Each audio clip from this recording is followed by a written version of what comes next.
ఐదేళ్ల తర్వాత మరోసారి ప్రధాని మోడీ చైనాకు వెళ్లనున్నారు. ఈ నెల 31న జరిగే సాంఘ్య సహకార సంస్థ శిఖరాగ్ర సమావేశంలో పాల్గొనున్నారు. ఈ సందర్భంగా చైనా అధ్యక్షుడు జిన్పింగ్, రష్యా అధ్యక్షుడు వ్లాదిమిర్ పుతిన్లతో ప్రధాని మోడీ భేటీ అయ్యే అవకాశం ఉంది. తూర్పు లడాక్, ఇండో పసిఫిక్ ప్రాంతంలో సరిహద్దు వివాదాలపై భారత్ చైనా మధ్య ఉద్రిక్తతలు పూర్తిగా సద్దుమణగని తరుణంలో ప్రధాని పర్యటన ఆసక్తికరంగా మారింది. ఇరు దేశాల మధ్య సరిహద్దు వివాదాలు, ఉద్రిక్తతలు, దలైలామా వారసుని ఎంపిక వ్యవహారం, వాణిజ్యం, విమానాల పునరుద్ధరణ నేపథ్యంలో ఈ పర్యటనకు ప్రాధాన్యత ఏర్పడింది. ప్రధాని నరేంద్ర మోడీ చైనా పర్యటన ఖరారైపోయింది. అక్కడ ఈ నెల 31 నుంచి ప్రారంభమయ్యే షాంఘై సహకార సంస్థ శిఖరాగ్ర సదస్సుకు హాజరు కానున్నారు. 29న మోడీ జపాన్కు బయలుదేరుతారు. ఆ తర్వాత చైనాలోని టియాన్జిన్లో జరిగే షాంఘై సదస్సుకు వెళ్లనున్నారు. భారత్ చైనా మధ్య దౌత్య సంబంధాలు ఏర్పడి ఈ ఏడాదితో 75 ఏళ్లు పూర్తవుతుంది. ఈ నేపథ్యంలో మోడీ చైనా పర్యటనకు వెళ్లడం ప్రాధాన్యతను సంతరించుకుంది. తూర్పు లదాఖ్లోని గాల్వన్లో ఇరు దేశాల సైనికుల మధ్య ఘర్షణతో స్తంభించిన భారత్ చైనా దౌత్య సంబంధాల పునరుద్ధరణకు ప్రయత్నాలు జరుగుతున్న తరుణంలో ఈ కీలక పరిణామం చోటు చేసుకోనుంది. 2020 జూన్లో జరిగిన భారత్ చైనా జవాన్ల భీకర ఘర్షణ తర్వాత మోడీ చైనాకు వెళ్తుండటం ఇదే మొదటిసారి కావటం విశేషం. ఆయన చివరిసారిగా 2019లో చైనాలో పర్యటించారు. ప్రధాని మోడీ 2015 నుంచి ఇప్పటి వరకు 5 సార్లు చైనాలో పర్యటించారు. ప్రధాని మోడీ చైనా పర్యటన దౌత్యపరంగా కీలకమైన ముందడుగవుతుందని అంచనా వేస్తున్నారు. టియాన్జిన్ నగరంలో ఆగస్టు 31, సెప్టెంబర్ 1 తేదీల్లో జరిగే షాంఘై సహకార సంస్థ శిఖరాగ్ర సదస్సులో చైనా అధ్యక్షుడు షీ జిన్పింగ్తో పాటు రష్యా అధ్యక్షుడు వ్లాదిమిర్ పుతిన్, ఇతర దేశాధినేతలు పాల్గొంటారని భావిస్తున్నారు.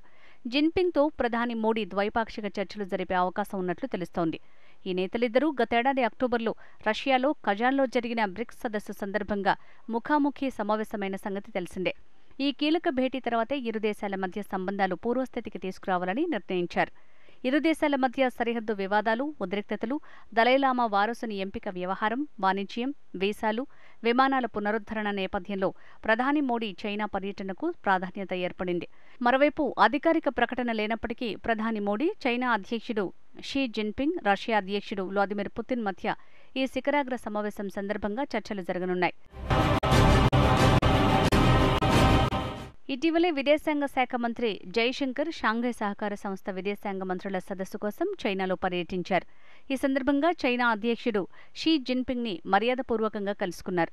ఆ దేశ ఉపాధ్యక్షుడు హాన్జింగ్, విదేశాంగ శాఖ మంత్రి వాంగ్ యీతో కూడా విడిగా భేటీ అయ్యారు జైశంకర్. ఈ సందర్భంగా ఆయన మాట్లాడుతూ ఇరు దేశాల మధ్య దూరదృష్టితో ఆలోచించి ద్వైపాక్షిక సంబంధాలను బలోపేతం చేయాల్సిన అవసరం ఉందన్నారు. విభేదాలు ఎప్పుడూ వివాదాలు, సంఘర్షణగా మారకూడదని సూచించారు. ఇరు దేశాల మధ్య ఉద్రిక్తతల నేపథ్యంలో ద్వైపాక్షిక సంబంధాల విషయంలో గత 9 నెలల్లో కీలక పురోగతి సాధించామని, సరిహద్దు వెంబడి ఘర్షణ వాతావరణం లేకుండా చర్యలు తీసుకున్నామని గుర్తు చేశారు. 5 ఏళ్ల విరామం తర్వాత ప్రఖ్యాత మానస సరోవర్ యాత్ర పునఃప్రారంభమైనందుకు చైనాకు కృతజ్ఞతలు తెలిపారు జైశంకర్. అంతకుముందు గత జూన్ నెలలో భారత రక్షణ శాఖ మంత్రి రాజ్నాథ్ సింగ్ చైనాలోని క్వింగ్డావోలో షాంఘై సహకార సంస్థ సభ్య దేశాల రక్షణ మంత్రిత్వ స్థాయి సదస్సులో పాల్గొన్నారు. సమావేశం అనంతరం రూపొందించిన జాయింట్ డాక్యుమెంట్లో పహల్గాం ప్రస్తావన లేకపోవడంతో ఆ పత్రంపై సంతకం చేసేందుకు నిరాకరించారు. ఉగ్రవాద అంశంపై సదస్సులో భిన్నాభిప్రాయాలు రావడంతో సమావేశం అనంతరం రక్షణ మంత్రుల సంయుక్త ప్రకటనను ఆర్గనైజేషన్ రద్దు చేసింది. కొన్ని దేశాలు సీమాంతర ఉగ్రవాద విధానాన్ని సాధనంగా వాడుకుంటున్నాయని పాకిస్తాన్నుద్దేశించి విమర్శలు చేశారు రాజ్నాథ్. తమ స్వార్థ ప్రయోజనాల కోసం ఉగ్రవాదులను పెంచి పోషించే దేశాలు అందుకు తగ్గ పరిణామాలు ఎదుర్కోక తప్పదన్నారు. శాంతి, ఉగ్రవాదం ఎప్పటికీ కలిసి ఉండలేవని స్పష్టం చేశారు రాజ్నాథ్. ఇరుగు పొరుగన్నాక సమస్యలు రావటం సహజం. అందున చైనా వంటి దేశం పొరుగున ఉంటే ఇవి మరింత క్లిష్టం కావటం, అవి ఘర్షణలుగా రూపాంతరం చెందటంలో ఆశ్చర్యం లేదు. సరిహద్దుల్లో ఎవరి భూభాగం ఎంతవరకు ఉందన్న అంశంలో మాత్రమే కాదు, పాకిస్తాన్తో మనకు సమస్య తలెత్తినప్పుడల్లా ఆ దేశాన్ని నెత్తిన పెట్టుకోవడం చైనాకు అలవాటైంది. పహల్గాం ఉగ్రదాడి, ఆపరేషన్ సింధూర్ సమయంలో పాకిస్తాన్కు చైనా మద్దతుగా నిలిచింది. చైనా వ్యవహార శైలితో కొన్ని ఇబ్బందులు ఉన్నా ఇరు దేశాల మధ్య సంబంధాలు కొంతవరకు మెరుగయ్యాయని చెప్పొచ్చు. డెమ్చోక్, డెస్పాంగ్ సరిహద్దుల్లోని సైన్యాలను వెనక్కి పిలవాలని ఇరు దేశాలు నిర్ణయించడంతో పరిస్థితుల్లో గణనీయంగా మార్పొచ్చింది.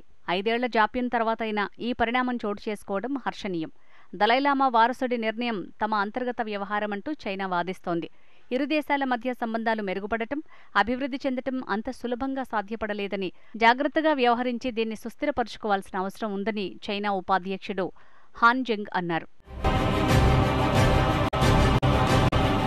మరోవైపు గతంలో ఏర్పాటై ప్రస్తుతం స్తబ్దుగా ఉన్న రష్యా, ఇండియా, చైనా త్రైపాక్షిక కూటమిని పునరుద్ధరించాలన్న రష్యా ప్రతిపాదనకు చైనా సానుకూలంగా స్పందించింది. ఈ కూటమి 3 దేశాల ప్రయోజనాలకే కాకుండా ప్రపంచ సుస్థిరతకు తోడ్పడుతుందని పేర్కొంది. ఆర్ఐసీని పునరుద్ధరించడంపై చైనా, భారత్లతో సంప్రదింపులు జరుపుతున్నామని రష్యా విదేశాంగ శాఖ ఉప మంత్రి ఆండ్రీ రుడెంకో పేర్కొన్న నేపథ్యంలో చైనా విదేశాంగ శాఖ ప్రతినిధిని స్పందించాలని కోరగా తాము అందుకు ప్రయత్నిస్తున్నట్లు తెలిపారు.